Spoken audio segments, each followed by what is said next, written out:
What's up, Chiefs Kingdom? From Chiefs Kingdom, he asks this question. If Chris Jones demands a trade, how much could the Chiefs get in return? It's a great question because he was arguably the best defensive lineman in football last year. For me, he was, especially interior guys. But he is 29. He is demanding a monster contract. So I think there are some questions to what it would look like in a trade in that scenario where Kansas City opts to move on, which, again, hopefully that doesn't happen. But you're talking about a very unique player. I mean, 15 and a half sacks last year. He's done that twice in his career, by the way. Had 15 and a half a few years ago. 44 tackles. He's improved as a run defender the last couple of years, in my opinion. 29 QB hits. I mean, he is just a menace. And to me, if you can get that elite pass rusher from the interior, that's hard to find. And that's exactly what Chris Jones provides to this defensive line that not many other players in this league can. Like, you take him off this D-line, you have problems, especially at defensive tackle, which is why I've discussed before that he has a lot of leverage. Now, in that scenario where he demands a trade, and if you even consider it, if you're Brett Veach, my initial asking price is 2 first-round picks. Like, oh boy, that's going to be clipped later. 2 first-round picks, right? Maybe you settle for a first and a third, first and a second, or something like that. But you got to ask for a big haul if you're Kansas City, because Brett Veach has gone public and said we're not trading him. So if you were even to consider it, you would have to get 2 firsts, or at least a first and a second, in my opinion. Now, what do you guys think? Will Chris Jones get traded? Type T for trade or W for won't. Even though my confidence meter is slipping, I don't think he'll get traded because he is under contract. Like, maybe we get a disgruntled Chris Jones this year, then he walks next season. But I still think he'll be here, but I don't love the way this is trending. All right, I'm DeBrown with the Super Chat. You said Justin Reed was looking good in practice, looked like trash yesterday. We're filming this live on Monday, so he's talking about the Saints game on Sunday. Yeah, he didn't play good in the game. The reports out of practice had overall been positive, but I didn't think he played good. You know who else has had a great camp, didn't play well on Sunday? Trent McDuffie. He got burned by rookie A.T. Perry for a touchdown. So, yeah, not great. It's one preseason game and a couple of drives. But yeah, that's absolutely true. Cole Keller, I will say, despite it being only a small sample size, Richie James improved his stock after yesterday's game. Agree or disagree? Oh, he absolutely improved his stock. If you're watching live, we're going to do a stock up, stock down video. If you're watching later in the week, that video's already been published. But I thought he looked really good. Like, I think he's pretty safe to make this team. Like, he's got special teams value. He can win in the slot. He completely burned a nickel back for what should have been a touchdown. Blaine Gabbert underthrew it a bit, so he had to slow up, but he still caught it, 43-yard completion. Then he actually got open again for a touchdown, and Gabbert overthrew him before connecting on him a couple plays later for a 1-yard score. But, yeah, he looked the part. I think he's in a pretty good spot to make this football team, but that wide receiver room's getting crowded. William Wright, how does the quarterback 54th position work? So we double-checked, we clarified this. The way it works, and if you don't know what he's referring to, is the NFL instituted a new rule where you can dress 3 quarterbacks so we can avoid the NFC Championship last year where the Niners literally didn't have a quarterback for basically the whole second half.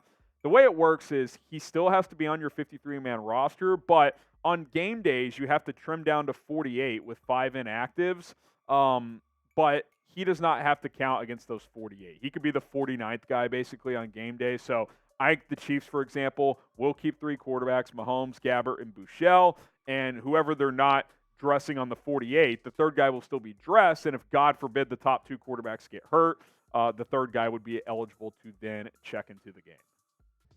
From Tay, what position will the Chiefs draft in 2024 in the first round? I just don't see the Chiefs taking a wide receiver. What do you think?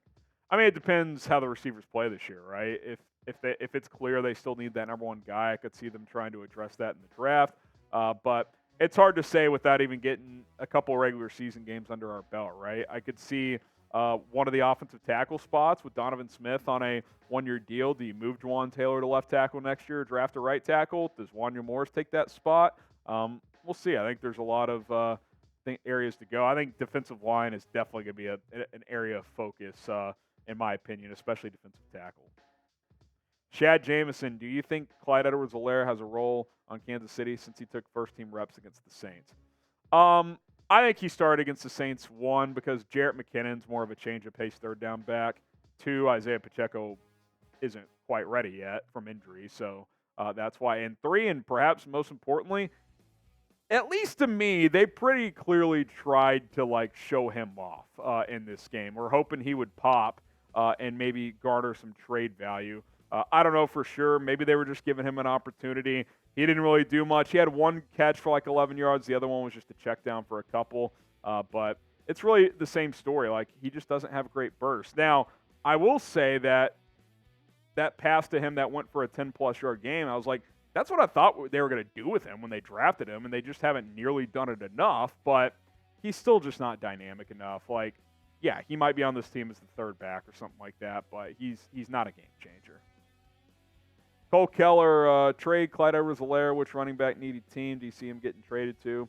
A couple teams stand out. I think Minnesota, if they want to add someone to that room, although Ty Chandler looks good in the preseason, they may just roll with him and Madison.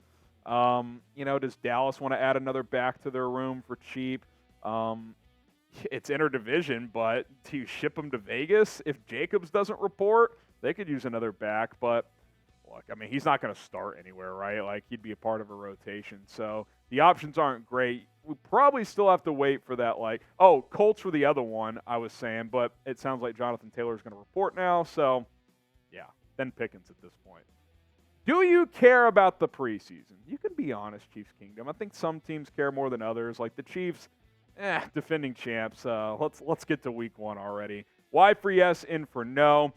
Regardless of what your answer is, but I would say especially if your answer is no, you should go bet on the games because that makes them a little more entertaining. Like, if you're not betting on preseason football, I don't know what you're doing because you get late into these games and you really don't have a reason to watch. But if you have betting implications, then you have all the reason to watch. Go to chatsports.com/ChiefsBet to create an account today. Use our promo code Chiefs125 to get a 125% deposit bonus. This is a pretty big point spread for a preseason game. Chiefs 6.5-point favorites. Total over under 40 points against the Arizona Cardinals. So I would probably, I don't even know where I'd go here. I think the Chiefs starters will play better, so maybe they cover here. Over under. I'll probably take the under. Chatsports.com/ChiefsBet. Promo code Chiefs125 to create an account with BetUS. William Wright, which wide receivers do you see the Chiefs trying to put on the practice squad? I think they want to get Nico Remigio there. Who knows? He might get claimed if he keeps balling out. If one of these other dudes gets cut, I think Amir Smith-Marsette's a guy they'd like to keep on the practice squad. Cornell Powell, perhaps. So 2 or 3 guys.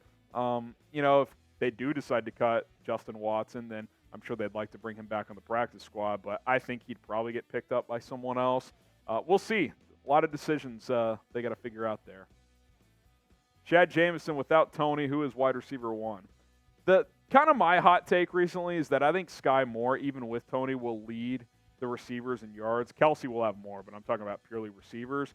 But I don't think even with Tony you have a pure wide receiver 1. I think it's going to be a lot of distribution, spreading the ball around, and Patrick Mahomes getting the ball into several guys' hands because I don't think you'll have that clear number 1 guy this year beyond Travis Kelsey, of course. Appreciate all the questions here on the Chiefs Report. If we didn't get them answered, we apologize. We'll try to get you in the future. YouTube.com/ChiefsTV. Go ahead and hit that subscribe button right now.